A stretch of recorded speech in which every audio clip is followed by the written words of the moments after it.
low interest, flexible repayment, minimal documentation. Repco Home Loans.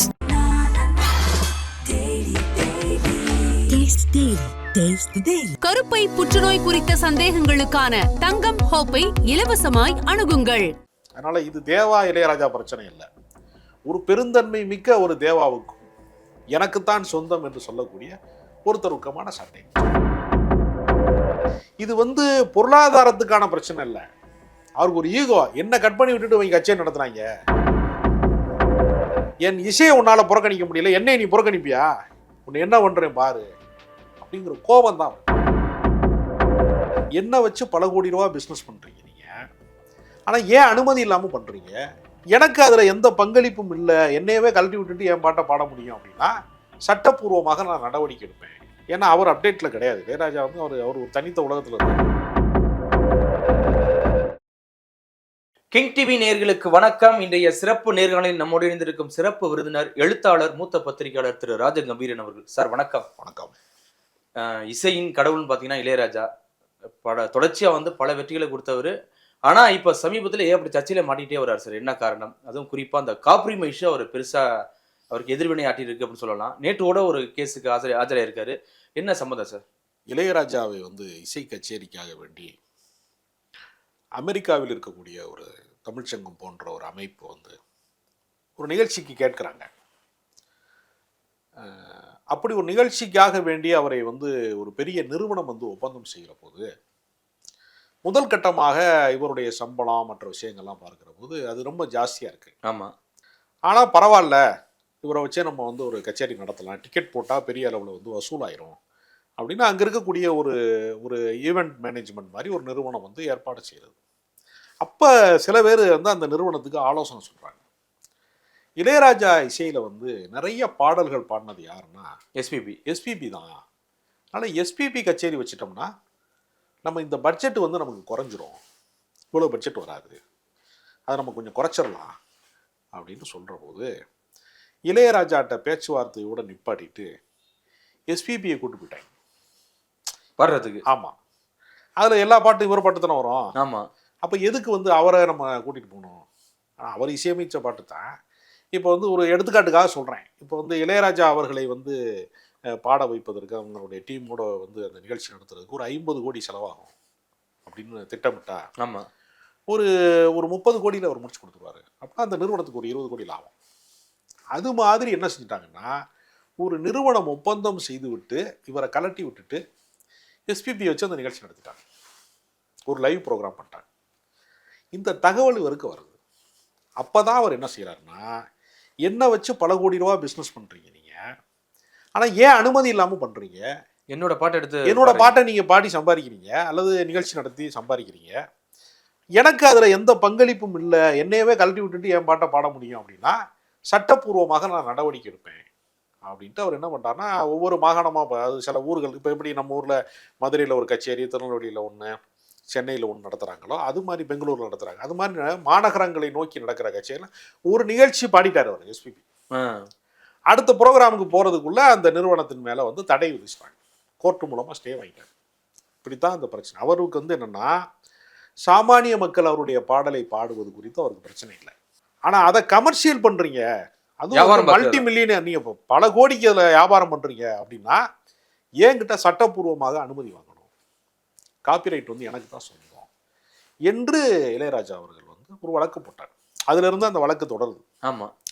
இப்போ பல பேர் என்ன கேட்குறான்னா, நீ சம்பளம் வாங்கிட்டு தானே இசையமைச்சிங்க, அதானே, அப்படி பார்த்தா ப்ரொடியூசருக்கு தானே சொந்தம் அப்படின்னு சில பேர் சொல்கிறாங்க. ப்ரொடியூசர் என்னென்னா ஒரு வியாபாரி, அவர் அட்வான்ஸ் கொடுக்குறாரு, ரெக்கார்டிங் செலவு பண்ணுறாரு, பாடகருக்கு பணம் கொடுக்குறாங்க, எல்லாமே ப்ரொடியூசர் செலவு தான் நடக்குது, பாடலாசிரியருக்கு அப்படின்னு வருது. பாட்டு ஹிட்டாகி அவர் சம்பாரிச்சிடுறாரு, அந்த புகழ் அடைஞ்சிடுறாரு அல்லது பணம் சம்பாரிச்சிடுறாரு. அப்படின்னா கிரியேட்டிவ்னு ஒன்று இருக்குல்ல, நீங்கள் ஒருத்தருடைய ஒரு எழுத்தாளருடைய புத்தகத்தை நீங்கள் வாங்க முடியுமே தவிர அவருடைய அறிவை உங்களுக்கு விலை கொடுத்து வாங்க முடியாது. கண்டிப்பாக நீங்கள் ஒரு புத்தகம் கொடுத்து ஒரு 200 ரூபாய்க்கு ஒரு புத்தகம் வாங்குறீங்க என்பதன் வழியாக ஒரு எழுத்தாளனை நீங்கள் வாங்கலை, அவனுடைய ஒரு பிரதியை தான் வாங்குறீங்க. அப்போ என்ன செய்கிறாங்கன்னா, ஒரு பாடல் உருவாவதற்கு பின்னால் இந்த கிரியேட்டிவ் ஒர்க்கு யார் பண்ணுறா அப்படின்னா ஒரு டியூன் போடுற இசையமைப்பாளர், இல்ல அதுதான் சார் கூலி கொடுக்குறாரு. இல்ல அதுக்கு வரிகள் எழுதுகிற பாடலாசிரியர், அதுக்கு குரல் கொடுக்குற ஒரு பாடகர். இதுல யாரு கிரியேட்டிவ் பர்சன்னா பாட்டு எழுதக்கூடிய லிரிக் ரைட்டரும் மெட்டமைக்கக்கூடிய மியூசிக் டைரக்டரும் 2 பேரும் கிரியேட்டிவ் பர்சன். ஆமா, இவங்க உருவாக்கின மெட்டுக்கு அல்லது இவங்க உருவாக்கின வரிகளுக்கு குரல் கொடுக்கறது தான் பாடகர். அப்ப கிரியேட்டிவ் பர்சன் யாருன்னா இதுல பாடகர் கிடையாது.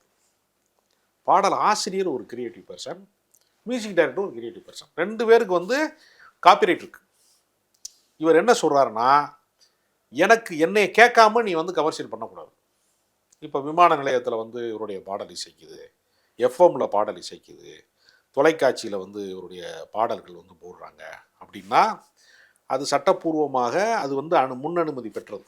ஆமா, அதுக்கு குறைந்தபட்ச வருமானம் வந்து பெறப்படுகிறது. இப்போ நட்சத்திர விடுதிகளில் வந்து பாட்டு பாடுறாங்க, ஒரு இளையராஜா வந்து ஒரு லைட் மியூசிக் பண்ணுறாங்க, பாட்டு பாடுறாங்கன்னா எத்தனை பாட்டு பாடுறாங்களோ அதெல்லாம் வந்து அது கணக்கில் வந்துடும்.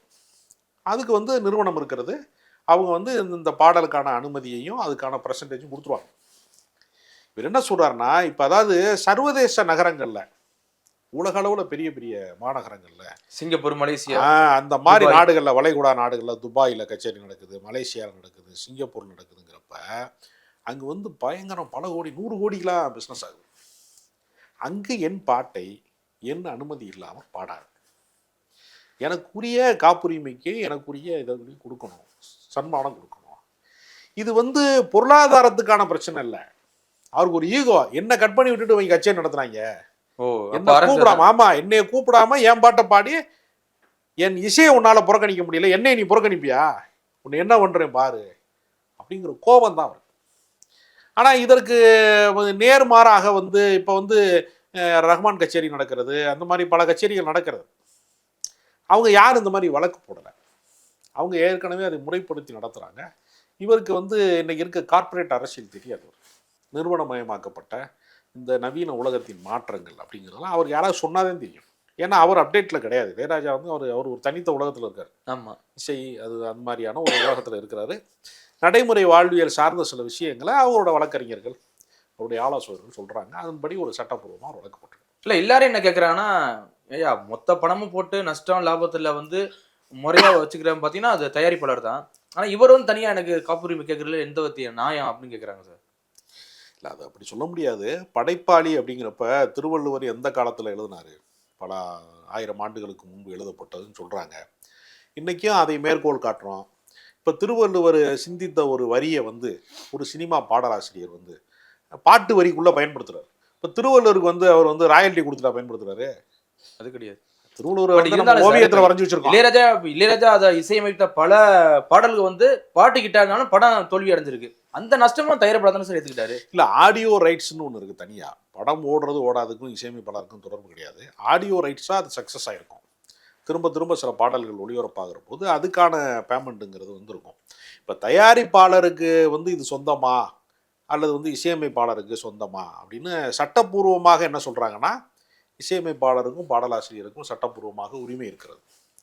இவராக வந்து தார்மீக அடிப்படையில் விட்டு கொடுக்கலாம், அப்படி வேணால் சொல்லலாம். இப்போ நீங்கள் வந்து பல கல்யாணங்களில் வந்து கச்சேரியில் பாடுறாங்க, அது மாதிரி பல இடங்களில் பாடுறாங்கல்ல. ஆமாம், கோவில் திருவிழாக்களில் பாடுறாங்க, தெருக்களில் பாடுறாங்க. ஒரு திரைப்பட பாடல் எங்கே வேண்டுமானாலும் பாடப்படுது. அவங்ககிட்டலாம் போய் இவர் காசு கேட்கல, அவங்ககிட்டலாம் காப்பிரைட் கேட்கல. இது கார்ப்பரேட்டு பெரிய நிறுவனங்கள் வந்து பெரிய இசை நிகழ்ச்சி நடத்தி 100 கோடி 50 கோடின்னு சம்பாதிக்கிற இடத்துல என் உழைப்பை நீ திருடாத, எனக்கு வந்து என்னுடைய அனுமதி பெற்று தான் பாடணும் அப்படிங்கிறது தான் அவருடைய வழக்குடைய சாராம்சம். இப்போ ஒரு விமர்சனம் போயிட்டு இருக்கு சார். திரு தேவா அவர்கள் இப்போ நிறையா கச்சேரி இசையெல்லாம் பண்ணிட்டு இருக்காரு. அதில் வந்து திரு இளையராஜோட தலையீடு இருக்கு அப்படின்னு சொல்கிறாங்க சார். உண்மைதானே? எப்படி சார்?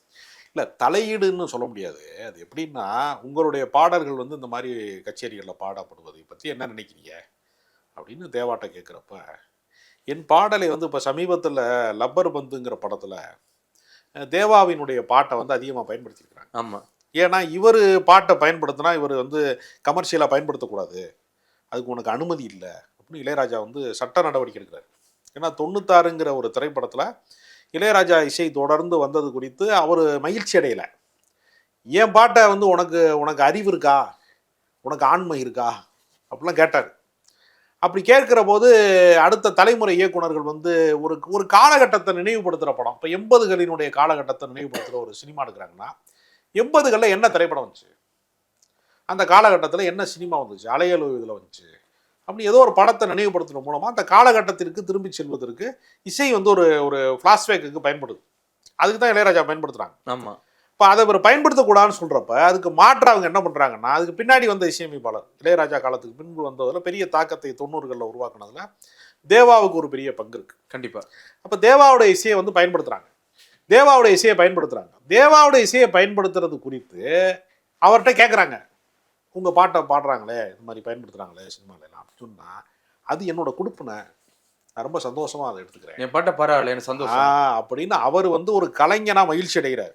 அவர் காப்பிரைட்டுக்கு சண்டைக்கு வரல, வழக்கம் போடலை, கேள்வி கேட்கல. ஒருத்தருடைய பெருந்தன்மை. இப்போ நீங்கள் உங்கள் பொருளை நீங்கள் விரும்பி எனக்கு பரிசாக கொடுக்கலாம், நான் எடுத்துக்க முடியாதுல்ல. கண்டிப்பாக. நீ உங்கள் பாக்கெட்டில் இருக்கிறத வந்து நான் எப்படி எடுக்க முடியும்? நீங்கள் விரும்பி எனக்கு பரிசாக கொடுப்பது என்பது வேற, நான் அத்துமீறி அபகரிக்க முடியாதுல்ல. இப்போ இவர் என்ன சொல்கிறாருன்னா, நான் கொடுக்க மாட்டேங்கிறார் இளையராஜா.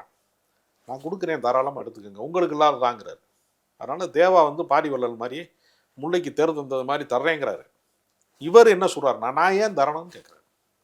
இது அவரவருடைய உரிமை சார்ந்த பிரச்சனை. அதனால் இது தேவா இளையராஜா பிரச்சனை இல்லை. ஒரு பெருந்தன்மை மிக்க ஒரு தேவாவுக்கும் எனக்குத்தான் சொந்தம் என்று சொல்லக்கூடிய ஒருத்தருக்கமான சண்டைன்னு வச்சுக்கலாம். இல்லை, தேவா நிறைய இடத்துல கச்சேரி பண்ண போறாரு, அந்த இடத்துலலாம் பண்ண விடாம தடுக்கிறாரு திரு இளையராஜா அவர்கள். இல்லை, அப்படி ஒரு பிரச்சனை போயிடுது சார். அப்படிலாம் ஆரம்பத்திலே பார்த்தீங்கன்னா நிறைய இளையராஜாவில் தவிர்க்கப்பட்ட படங்கள்லாம் தேவா தான் பண்ணிட்டு இருந்தாரு. அப்படிங்கும்போது இப்ப அந்த கச்சேரி பண்ணும்போது தொந்தரவு பண்றாரு. தொந்தரவு பண்றாருங்கிறதெல்லாம் சொல்ல முடியாது. அவருடைய கச்சேரிக்கான டேட்டா அந்த டைம் அறிவிக்கிறாரு, காம்படிஷனா இருக்குன்னு தான் அப்படி சொல்ல முடியுமே தவிர, எப்படி ஒருத்தர் கச்சேரியை போய் ஒருத்தர் எப்படி தடுக்க முடியும்? சட்டபூர்வமாக மதுரையில ஒரு கச்சேரி வச்சு அடுத்து திண்டுக்கல்ல போட போறாரு, ஒரு திரும்ப அதுக்கு முன்னாடி டேட்டா அறிவிக்கிறாரு. காம்படிஷன் அதுதானே. நீங்க கடை வைக்கிறிய, உங்க கடைக்கு எதுக்கு நான் ஒரு கடை வைக்கிறேன்? இது ஒரு போட்டி உலகம் தானே. ஒருத்தர் ஜவுளி கடை வைக்கிறான் அப்படின்னா இன்னொருத்தர் எதுக்கு ஒரு ஜவுளி கடை வைக்கிறான்ல. நீங்கள் ரங்கநாதன் தெருவில் வந்து ஒரு கடை தான் வைக்கணும்னு சொல்ல முடியாதுல்ல, அதுக்கு எதிர்கடை போட தானே செய்வாங்க. கண்டிப்பாக. இப்போ தேவா வந்து கச்சேரி நடத்துகிறாரு அப்படின்னா ஃபஸ்ட்டு ஏஆர் ரஹ்மான் தான் உலக அளவில் கச்சேரி நடத்துனாரு. அப்புறம் அவருக்கு மட்டுமா அப்போ நாங்கள் போகக்கூடாதானே அடுத்த மியூசிக் டேரக்டர் போனாங்க. அப்போ அந்த ரூட்டை கண்டுபிடிச்சி என்ன பண்ணுறாங்க, ஒவ்வொரு ஆளாக லைவ் கச்சேரி வந்து மிகப்பெரிய இது வந்து நாங்கள் பண்ணுறோம், இசை நிகழ்ச்சி பண்ணுறோம். அதுக்கு பின்னாடி ஒரு ரசிகர் கூட்டம் இருக்குது. நீங்கள் ஒரு திரைப்படத்தில் கொஞ்சம் கொஞ்சமாக சம்பாதிக்கிறதுக்கு பதிலாக ஒரு கச்சேரி நடத்துறது மூலமாக, அது உலக அளவில் ஒரு பெரும் நகரங்களில் போய் நடத்துறது மூலமாக ஒரு 100 கோடி ரூபா சம்பாத்தியம் பண்ணக்கூடிய வாய்ப்பு வந்து ஒரு இசையமைப்பாளருக்கு இந்த காலகட்டத்தில் இருக்குது. கண்டிப்பாக இந்த வாய்ப்பை வந்து அவங்க பயன்படுத்திக்கிறாங்க. அதனால தான் ஊர் ஊராக போகிறாங்க. அதனால மக்களை சந்திக்கிற மகிழ்ச்சி ஒன்று இருக்குது. நீங்கள் ஒரு தனித்த ஒளிப்பதிவு கூடத்துக்குள்ளே இசையமைப்பதற்கும் ஒரு மக்கள் அரங்கத்தில் நம்ம பாட்டை கேட்டு கத்துறாங்க, எவ்வளோ பேர் கைதட்டுறாங்க, ரசிக்கிறாங்கிற மக்கள் வெள்ளத்தில் மிதக்கும் போது அதுக்கு தானே கட்சி தலைவராகிறாங்க எல்லாரும். ஆமாம், மாநாட்டை பார்த்து மகிழ்ச்சி அடைகிறாங்க. அது வந்து இசை மாநாடாக நடத்துகிறாங்க. அதில் கமர்ஷியலாகவும் பெரிய சக்ஸஸ். ஒரு பாடகனுக்கு வந்து ஒரு ட்ராவல் போயிட்டுறான், அமெரிக்கா போய்ட்டுறான், ஒரு நாட்டுக்கு போய்ட்டான், கனடா போய்ட்டுறான், ஒரு 10 கோடி ரூபா அவனுக்கு செட்டில்மெண்ட் ஆகுது அப்படின்னா அவனுக்கு எவ்வளோ பெரிய சந்தோஷம். ஏன்னா ஒரு பாட்டு பாடும்போது 2 லட்ச ரூபா 3 லட்ச ரூபா கொடுக்குறாங்க அப்படின்னா அடுத்து ஒரு மாதத்துக்கு ஒரு பாட்டு வரும்னா மாத செலவுக்கு தான் ஓடும். அவங்க வச்சுருக்கிற காரு பங்களா மெயின்டைன் பண்ணுறதுக்கு தான் ஓடும். இது மாதிரி ஒரு பெரிய இது வரும்போது ஒரு சொத்து வாங்கிடலாம், ஒரு வீடு வாங்கலாம் 10 கோடி ரூபா கிடைச்சா. அதனால அவங்க என்ன நினைப்பாங்கன்னா, இந்த மாதிரி நிகழ்ச்சிகளை விரும்புகிறாங்க இசைக்கலைஞர்கள். அதனால அவங்களுக்கு ஒரு பெரிய பொருளாதார ரீதியாக அவங்களுக்கு ஒரு சப்போர்ட்டாக இருக்காது. அது ஒரு காரணம். கண்டிப்பாக சார். மீண்டும் மற்றொரு ரெகுலர் சந்திப்போம். மிக்க நன்றி sir. Low interest, flexible repayment, minimal documentation. Repco Home Loans.